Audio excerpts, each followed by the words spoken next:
Good morning, good afternoon, good evening, depending on your location. As Sharon mentioned, I am Kaushal Trivedi, Business Development Manager for Water Platforms at TeledyneESCO. Thanks for joining today. The topic of today's webinar is COVID-19 Early Warning System using WBE. WBE stands for Wastewater-Based Epidemiology. It is a tool that detects infectious disease spread through analysis of population pooled wastewater. It is now established that wastewater-based epidemiology provides an information on infectious disease 7 to 10 days in advance than clinical testing. The webinar will be jointly presented by TeledyneESCO and Aquasight. Both companies are independent firms and have no commercial agreement, meaning that samples collected by TeledyneESCO can be analyzed by any agency or lab for WBE, and Aquasight services can be used for any make sampler.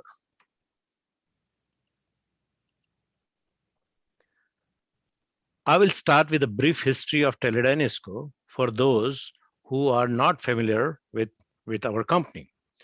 TeledyneESCO was established in 1958. In 1971, we had introduced the first automatic sampler. Since then, we are the world leader for automatic sampler. To use WBE tool effectively, it is important that wastewater samples are source representative and accurate. Otherwise, garbage in, garbage out. In today's webinar, TeledyneESCO will cover selections of type of samplers and sampling methodology for WBE. What samplers and sampling methodology to be used depending on location and application. It will be merely for an education purpose.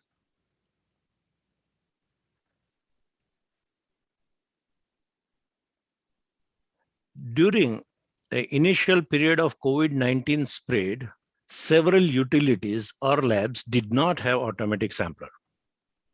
Hence, they use grab sampling, manual grab sampling, where samples are collected manually using a dipper.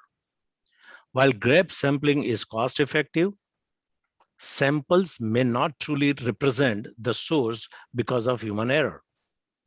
For example, during 2020, some labs found that grab samples that were collected from bottom portion of the channel had a lot of sediments, which had misled the results. Secondly, if proper care is not taken, then grab sampling can be unhygienic too. A proper way to collect samples is to use automatic sampler. While automatic sampler has a price tag, it provides most accurate and source representative samples.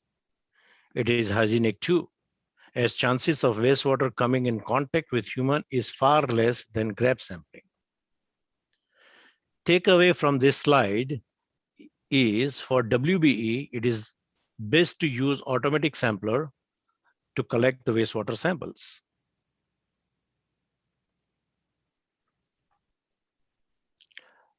Now let's talk about sample collection method. Samples collection can be composite or sequential. In composite sampling, a series of samples over a sampling period are collected in a single bottle. Whereas in a sequential sampling, samples are collected in different bottles. User can assign bottles for a single or multiple samples. In most WBE application, composite sampling found good enough for this analysis purpose.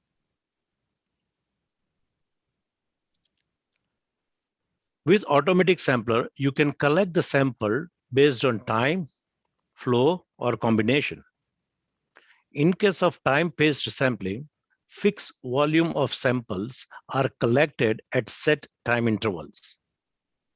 Sample volume remain fixed irrespective of flow condition. This slide illustrates how time-based sampling work. The line graph represent the channel flow in GPM, which is varying over a period. The bottom right portions of the graph shows fixed sample volume collected at a different time intervals. You will notice that sample volume and frequency remain fixed over a period, irrespective of flow value.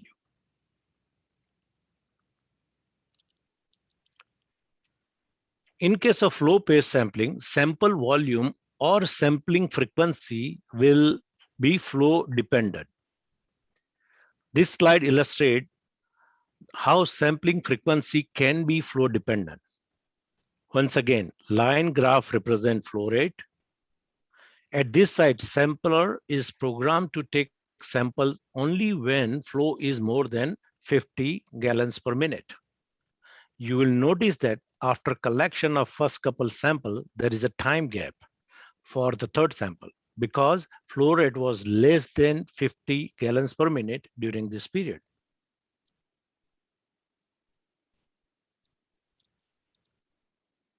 This slide also illustrates the flow-based sampling. Unlike previous case, sampling frequency is constant. However, sample volume varies depending on the flow rate.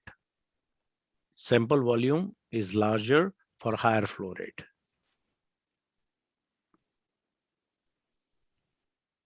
Now, quickly on types of sampler. There are three types of auto samplers. Permanent refrigerated samplers are stationary and AC powered. Portable samplers are battery powered, and for cooling of samples, ice or ice packs are used. Portable refrigerated samplers are available with integral active cooling mechanism that can be powered by battery or AC power. Now, with basic understanding on types of samplers and different sampling methodology, let's see which type of samplers and what sampling methodology to be used based on purpose and location for WBE. Sampling location for WBE can be categorized in three categories: building, sewer network, and treatment plant. Next three slides will explain sampling purpose, sampling methodology, and three categories of location.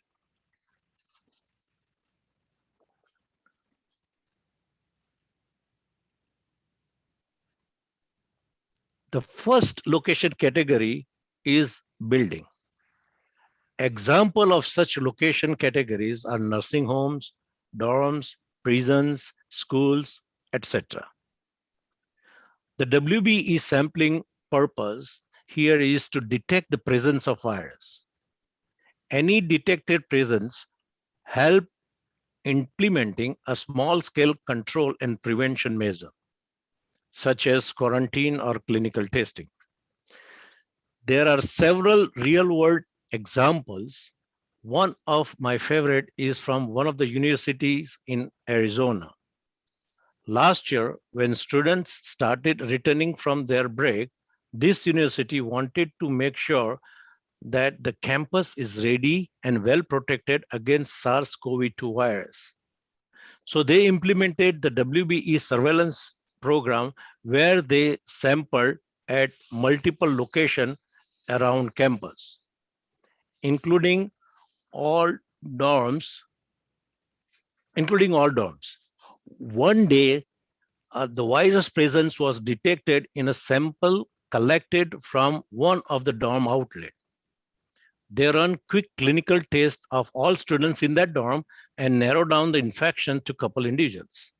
They quarantine only those couple students. Now think about its benefit. First, they stop the spread in the campus. Second, instead of locking down the entire campus or implement large-scale quarantine program, they could limit control measure to only infected couple students. Large-scale quarantine would have affected a lot of activities. Also, such protective actions made parents more comfortable in sending their kids to the school. So there are so many benefits of that. So what type of samplers to be used at these locations or this type of location? Portable samplers are good for such location, and ice can be used for sample cooling. In some cases, such as dorm, multiple buildings are sampled in one day. For such sampling, sequential sampling with portable refrigerated samplers are ideal. It is because sample for different buildings outlets can be stored in a different bottles. And as many buildings to cover in a day, total sample collection duration is long. For such a long duration, it must be ensured that samples remain cool, so integral active cooling mechanism will be helpful. Based on users' feedback, twice a week sample collection per location will provide a good balance between resource requirement and required information on viral concentration.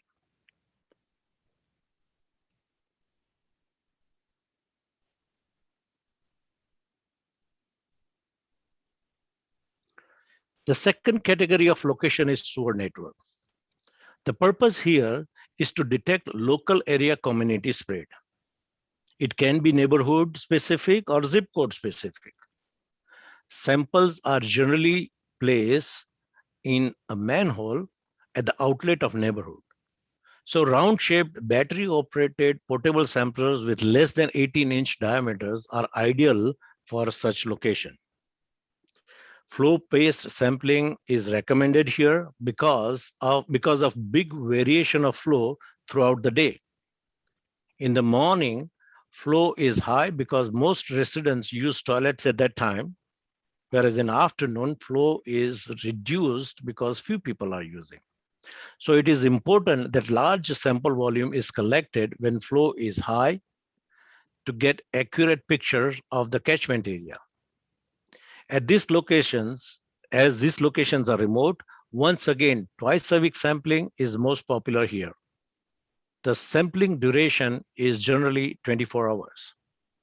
I would like to mention here that Aquasight has taken this sewer shed monitoring to the next level by providing all logistics for sampler installation, sample collection, lab analysis, bringing analysis in the public health system, and providing early warning. The last location category is a treatment plant. The purpose here is to detect city-wide or catchment-wide spread as well as monitoring trend. AC power is available at such location, so permanent refrigerator samplers are ideal here. As these locations are not remote, a daily sampling is feasible.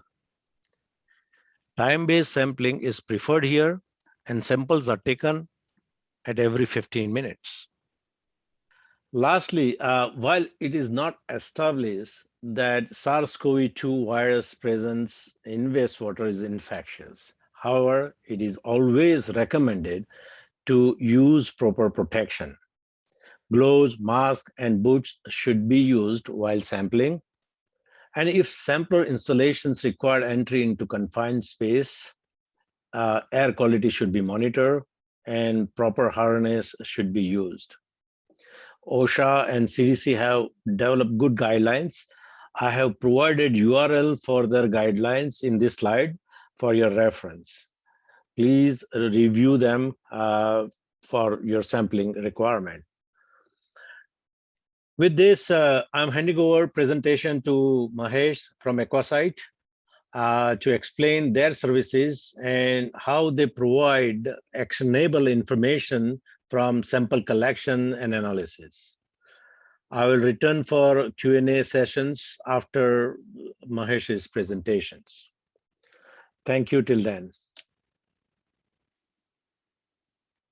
Thank you, Kaushal. That was terrific. I think the partnership with Teledyne has come a long way for us. During the middle of this COVID sewage surveillance program, I was counting prior to this webinar. I think we've installed over 50, close to 50 different samplers in many different cities, college dorms, prisons, and we'll talk about how this all plays out in terms of operational intelligence. But before I get started, I want to talk to you about how this all came about. Clearly, SARS-CoV-2 has created tremendous disruption in our lives, and not to mention the pain in our lives in the last 21 months. But in the midst of all this, there's been great innovations, whether it's treatment, vaccinations, and more importantly, in this discussion here, the wastewater-based epidemiology and early detection using the WBE. But it is not a panacea. I want to be very clear up front. It's a detection tool. It's not going to eradicate the virus for us, but it's an important surveillance tool because it helps us understand the spread of virus underground. Now, what happened 20 months ago is while the WBE and the signs of it always existed in pockets, but it came more mainstream. But it took two different turns. Number one, the researchers in the universities that were hugely excited by the possibilities of detecting diseases in the wastewater, and those that are more practical in terms of how do you take that science and apply in real life to have public health decisions. So from an Aquasight point of view, we have taken both these paths, partnered with research and universities, but more importantly, deployed practical solutions through our customers. The reason I'm mentioning this is it's to create a practical, operational, intelligent system that's early warning. You have to have something that you can deploy fast, it's repeatable, and it is trusted data set so that public health officials can make decisions on. And that's what majority of my conversation is going to be here today. So before we get started, let me briefly introduce Aquasight. So we are a solutions company, water solutions company that deal with all challenges related to water and wastewater systems. As you can see, the portfolio of things that we do, over 120 different communities are using our solutions of different types. But when pandemic hit 20 months ago, we wanted to understand what role we can play in this space. And we immediately identified this space, WBE, as a very critical opportunity to serve the community. And so we formed a series of partnerships, both public-private, private-to-private, and one of them, of course, is Teledyne. And our goal here is to detect hotspots and understand the spread of infectious disease underground. So what I will talk about is the programs that we have deployed on how we can create a repeatable and highly trusted system that the public health officials can take actions on. But before I get that details about the program and lessons learned, most of you might be familiar with what the difference is between an individual surveillance, case surveillance, versus wastewater surveillance. But let me reiterate to those that might be less familiar with it. An individual surveillance is you pick an individual, you test RT-PCR, you determine if the person is positive, negative, then you do contact tracing, then you drive more testing to curb the spread. In a wastewater surveillance, you have a community that is excreting through a wastewater system. You take an optimal sample, you identify if the signature of COVID is rising or declining, and then based on that, you determine the interventions that the public health needs to do. The reason it's early warning is when an individual is infected with COVID, before they show symptoms, they start excreting SARS-CoV-2 through their stools, which finds its way underground through the sewer systems. And hence, it's an early warning.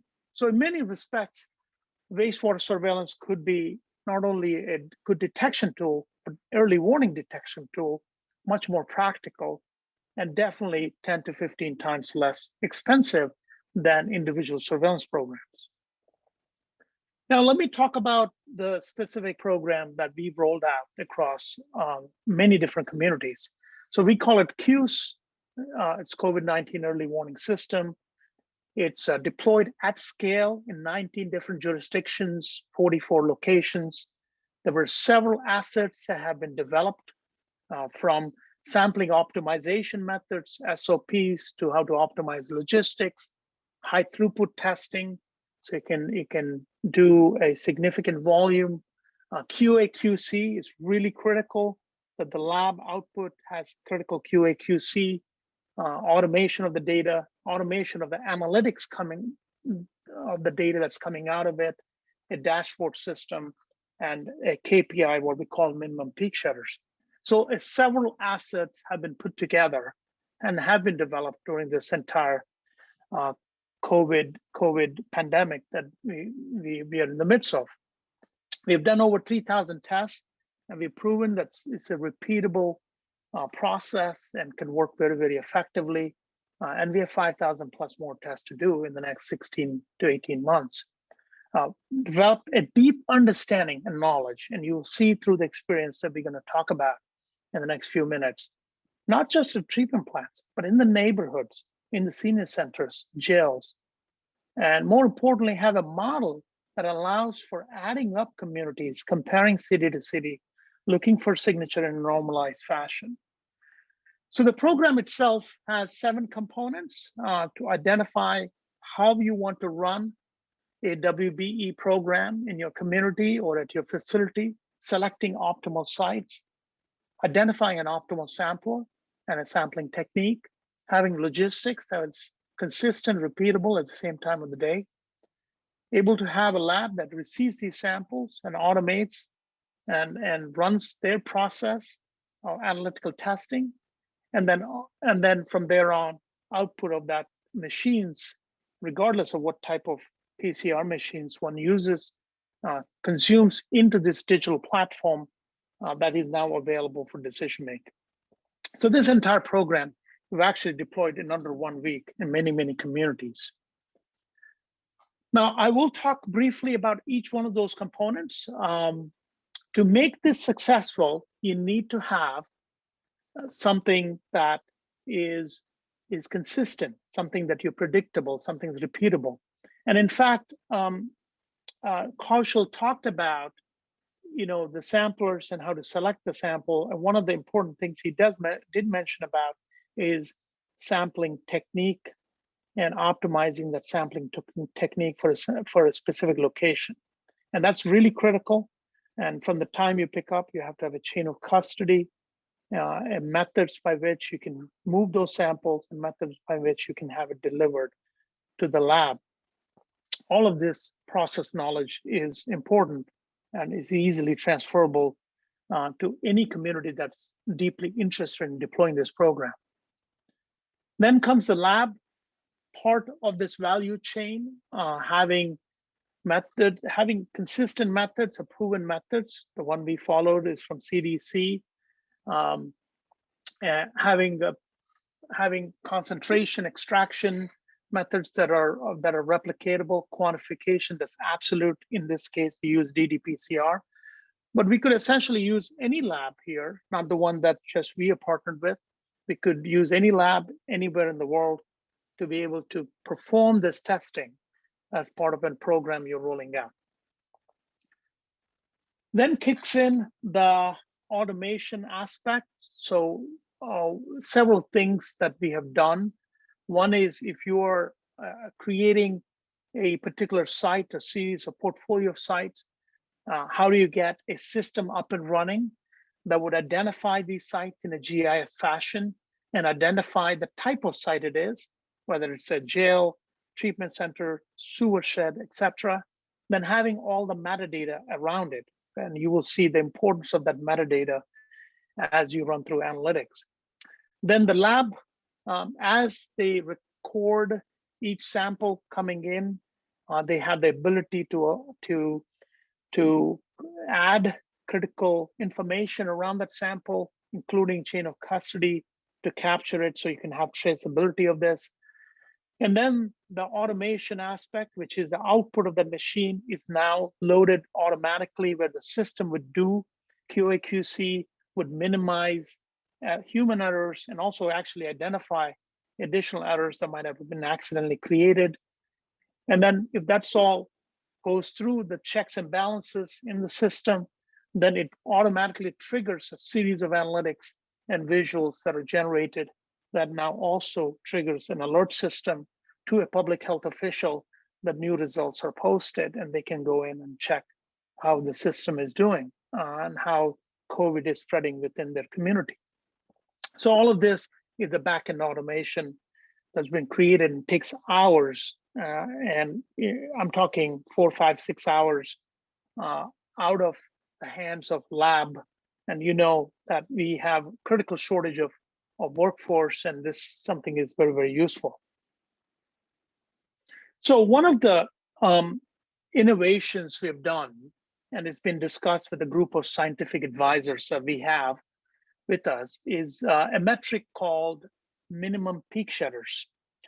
And essentially, a peak shedder is the one that's shedding SARS-CoV-2 at 10 to the 7 genome copies per gram of feces. That's at least based on the research papers. So we pegged a particular viral concentration we see in the lab to the peak shedders that it would represent in that catchment basin or in that neighborhood or in that community or in that building. So these are, and it's really, we found this to be very simple, intuitive, interpretable by the decision makers. And the reason this is relevant is, for example, if there are 3 sites and all 3 sites have a 10,000 genome copies per liter, but each of those sites might have different set of population and different set of parameters that might be associated with those specific sites. So depending on site A might represent 200 peak shedders versus site B that might represent 10 peak shedders, and site C represent 4,000 peak shedders.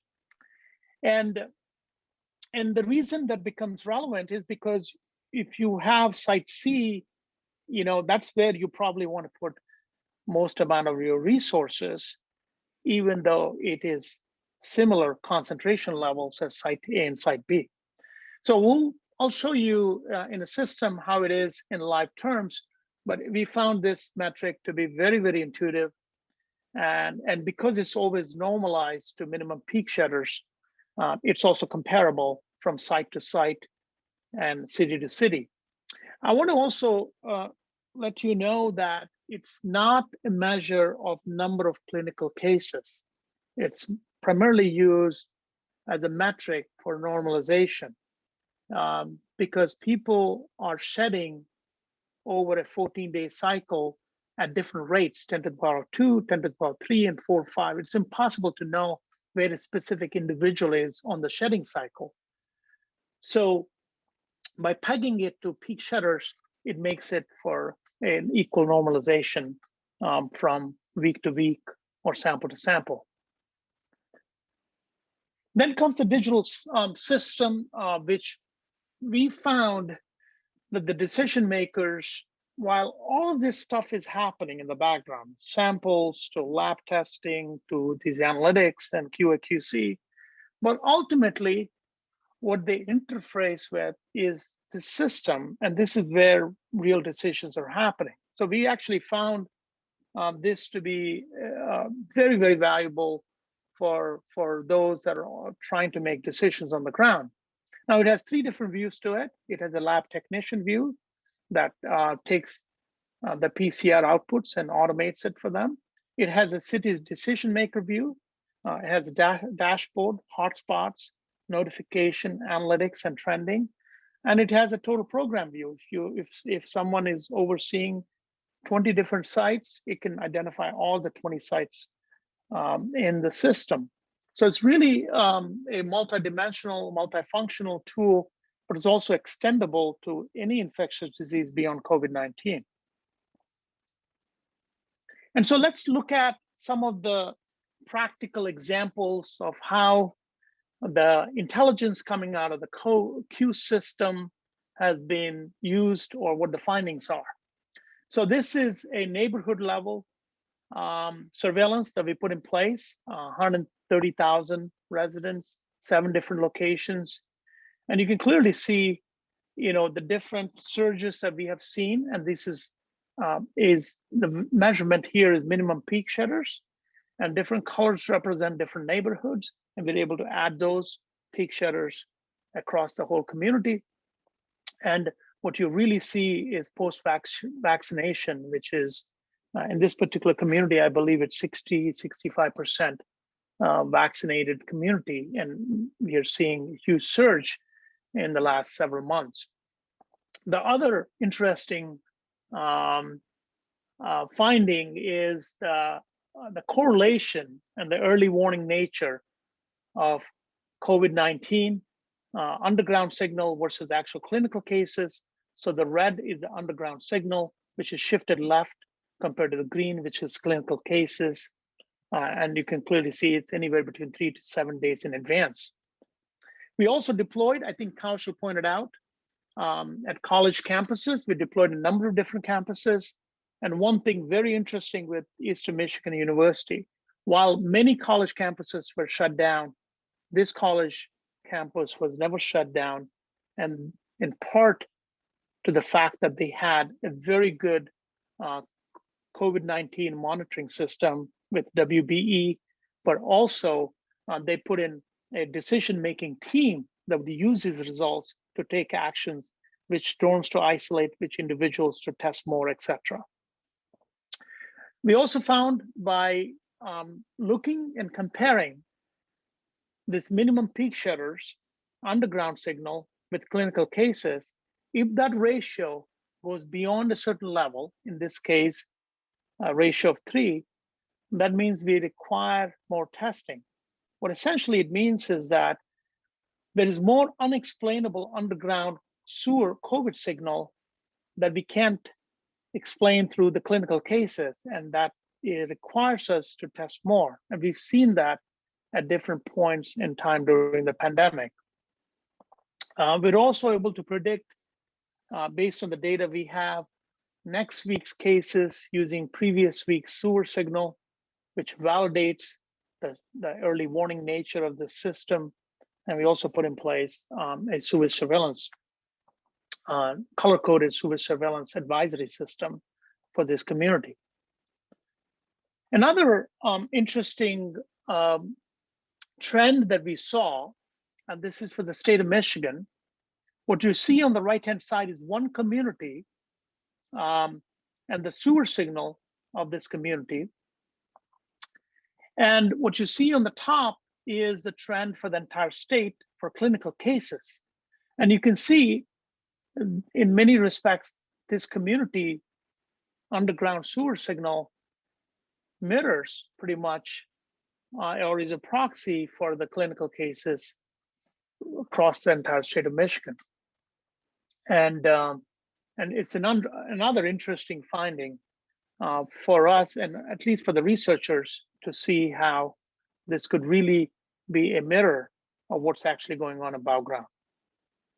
So with all this operational information, which is now accessible to all the public health departments, 7 different public health departments that have access to this stuff, what did we learn from all this? First foremost, end-to-end is very critical if you're deploying a wastewater-based epidemiology.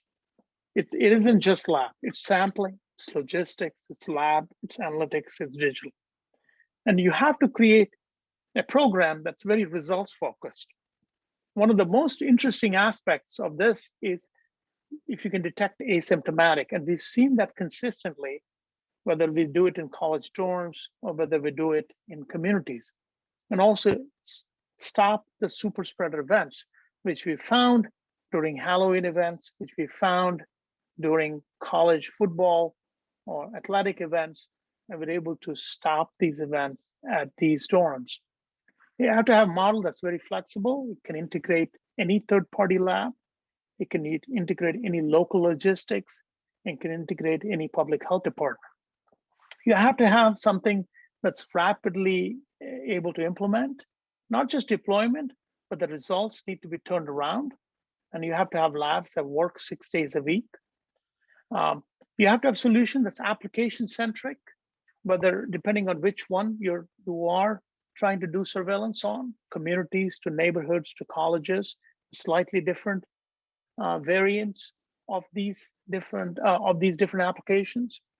And of course, we are dealing in the times where the virus itself is evolving. So you need to be flexible to do the variant testing and adopt to the evolving standards.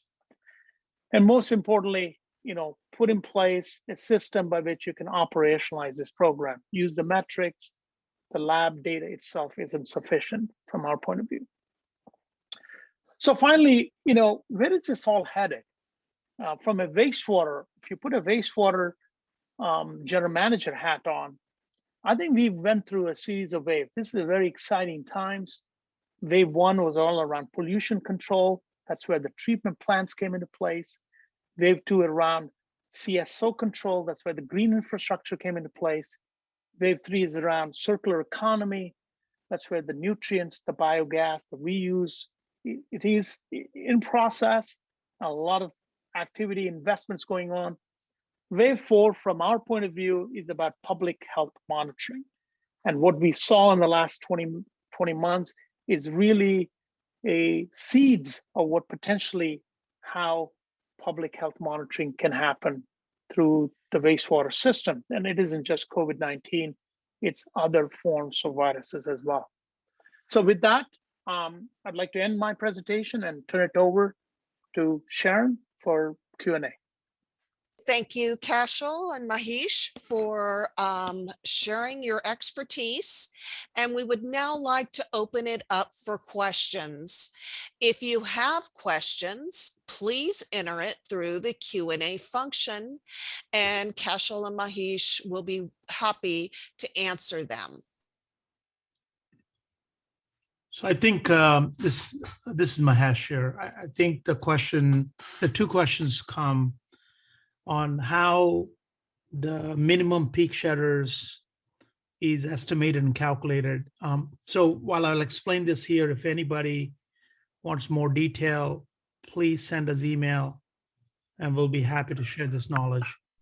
But essentially, if a particular sewer shed where we are sampling represents 10,000 residents, for example, sewered residents, and on an average, each one of them have 350 grams of feces, 350 grams of feces per day.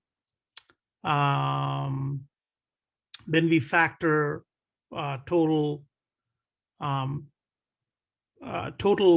excretion, and then we take the virus concentration that we are picking from the lab, adjust it for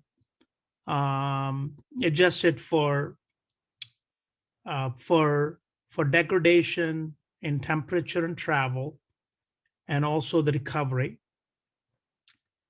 and then we take the ratio between what the peak shutters are, and let me clarify, the 350 grams is 350, it's 10 to the power of 7, 10 to the power of 7 genome copies per gram. That's the peak shutter, 10 to the power of 7 genome copies per gram. And on an average, an individual has 350 grams of feces, okay? So that's the peak shutter volume. So we take that as a baseline and we look at the concentration that's coming from the lab, and we take the ratio between what's coming from the lab divided by what the peak shutters are to get the MPS number. So that's the calculation we get from MPS.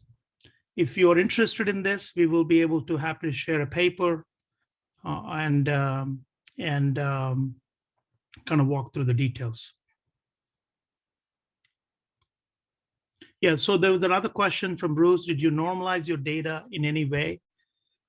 Yes, we have normalized the data on a flow basis. So when there was a wet weather event, we tried to avoid sampling during that time as much as possible. So for the most cases, our normalization is using flow-based, and that's how we utilized it.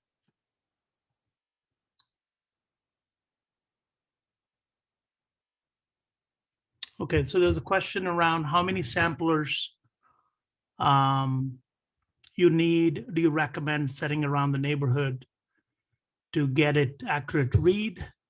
And should it be done in conjunction with the treatment plant, ultimately receiving the waste?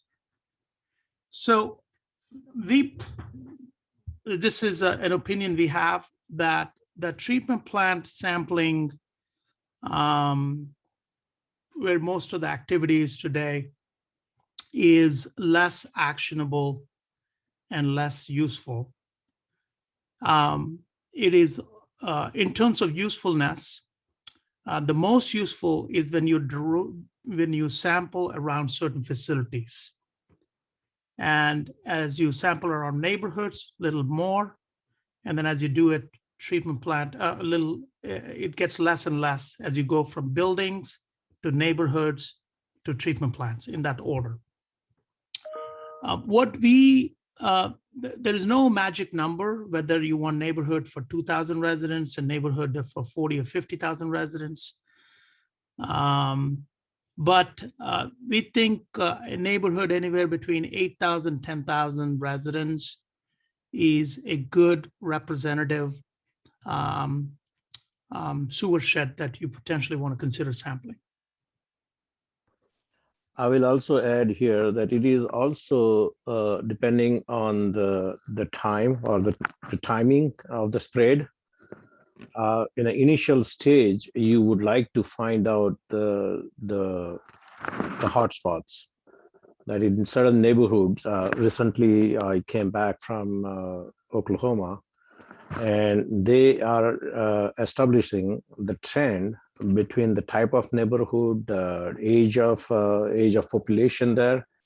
So if you are in an early stage, you would like to find out at a neighborhood level. But if you are the later part of the spread, everywhere there is a COVID virus is present, or any of the pathogen virus is present. At that time, you are more looking for the trend. The trend is up or down or kind of stuff. That time, the treatment plant is good enough. But otherwise, in early stage, I think it is better to install at a neighborhood. And when you establish that, the certain neighborhoods are more, vulnerable, you may want to continue doing that test. Yeah. There was a question, and I think it's a lab-related question from Audrey.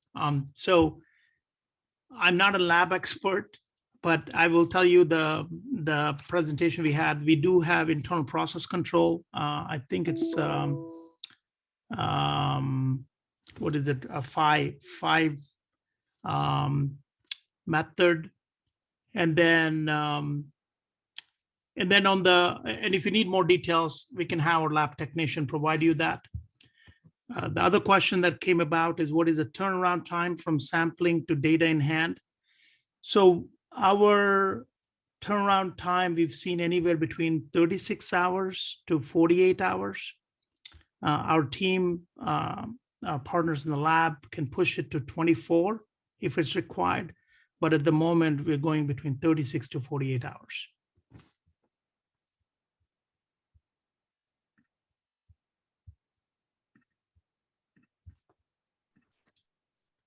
The question came up, can you explain why flow pacing sampling is important in the neighborhood? Those who are dealing with the sewer system, they know that basically the sanitary sewer follows the diagonal pattern. Everybody uses the toilet in the morning. At the time the flow is high. In the afternoon, when people are in the office or in the schools, I think the flow is low. And at that, when the flow is high, you want to take more sample because that's more representative of all the people. So that's the reason the flow pacing is very important for the neighborhood side. Yeah. So there's a question from Jacqueline, how widespread is the queue system and how are you partnering? So the queues at the moment has been deployed in 19 different jurisdictions, call it cities or townships or treatment plants, etc. And what we are suggesting to any lab anywhere in the country and in the world is that if you have to roll out a full program, we would be happy to support in two areas: how to get that entire program up and running with your local logistics provider and the lab, and then turn on the digital system that connects the lab to the end users. In this case, it could be a public health department or a wastewater system. So we are absolutely partnering with any lab that has serious interest in bringing, increasing the speed and reducing the errors and driving automation in your entire COVID monitoring process. And I encourage you to reach out, info@aquasight.io for any partnership potential you would like to explore.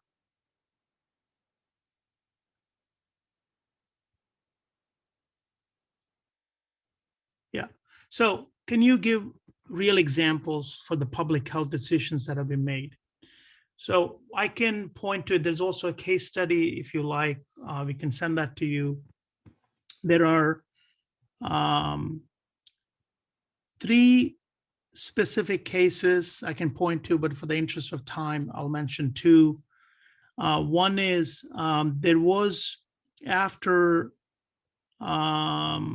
Halloween, we've identified, we were monitoring 11 facilities, and we were monitoring, out of the 11 facilities, there was one specific facility that has, we saw strings of numbers going up continuously. And the decision-making team went in and tested every one of those in those buildings. And in this case, we identified a minimum peak shatter of number anywhere from 3 to 5. I don't remember exact number. And they actually identified those specific cases and moved them to an isolation so that they can continue the rest of the facilities operating in that fashion. So that was a specific intervention done in facility level decision-making by the administration. There was, in the neighborhood level, we saw a peak in one of the neighborhoods that within few days after the peak, there was a major breakout in the school system. And we were able to correlate the peak to the school system. And that gave the health department confidence. So when they discussed to all the schools in that community and city, they talked about the rising signal COVID underground as part of their precautionary intervention to their school system. So that was the first time we saw that particular city using the data to communicate to what they're seeing underground and what that might potentially mean for extra care that the schools have to take. So those are 2 examples that I want to share.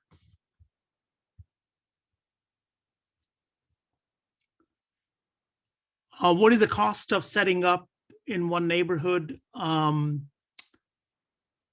I'll leave Teledyne to describe the sampler cost. Okay. But the testing and the digital system, etc., we're talking in thousands, no more. Okay. Into setting up one neighborhood. But as far as sampling itself is concerned, I'll let Kaushal talk about different samplers. And Yeah, so the cost of sampler, as I explained in the power presentation, there are 3 different type of sampler. So this question is specific to refrigerated portable composite sampler, which is what's the cost. Now I don't know whether at this because we also provide flow modules along with that, whether it is required or not. But on basic side, you are looking at roughly $4,000 to $5,000.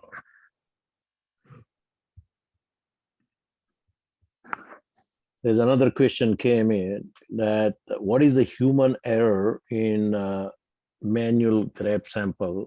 Yeah, I talked about that. The cons for the grab sampling is human error, because it is depending on the operator. Manholes are sometime, the deep manhole. So some operator may take the sample when they use a dipper, they pick the sample from the top of the channel, and some operator might take the sample from the bottom of the channel. And bottom of the channel, there are a lot of sediments, and which can create or mislead the result. So that's a kind of an human error that I'm talking about. But one important thing I also want to talk about, that for the grab sample, you have to send an operator in the field. Now, if you're trying to do the neighborhood kind of a sampling or building kind of a sampling, where you want to collect the sample throughout the day, it is not cost effective to send person every hour or every 15 minutes to the site. So it is better to put the sampler there, which collects the sample automatically, and you go end of the day or within after 24 hours, and you collect the sample. So that's one is a human error, but you can look at the cost and how you are evaluating that. I think if you have a lot of resources, if you're a university and you have a lot of students who can do this work, then you have resource. But most of the time, resource is a constraint. We are seeing this. So that's why the automatic sampler can become a very cost-effective solution.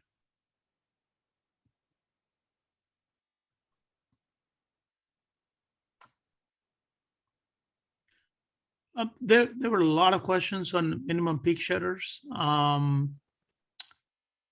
That's a good thing, because we openly said we are willing to share this knowledge. So if you could drop an email, whoever is interested in understanding how that's calculated, and how you can utilize in your day-to-day analysis, we'll be happy to do that. Okay. The question came about how samplers can be placed in a manhole. There are various accessories available. You can place this, if you have a platform inside the manhole, you can put your sampler there. But there are accessories available. We call it as a pro hanger, where you can hang the sampler from the manhole lead. So we have developed those kind of an accessory, and you can use that to hang the sampler. So it never comes into contact with the water. It stays close to the manhole cover. So it is easy to remove, easy to install.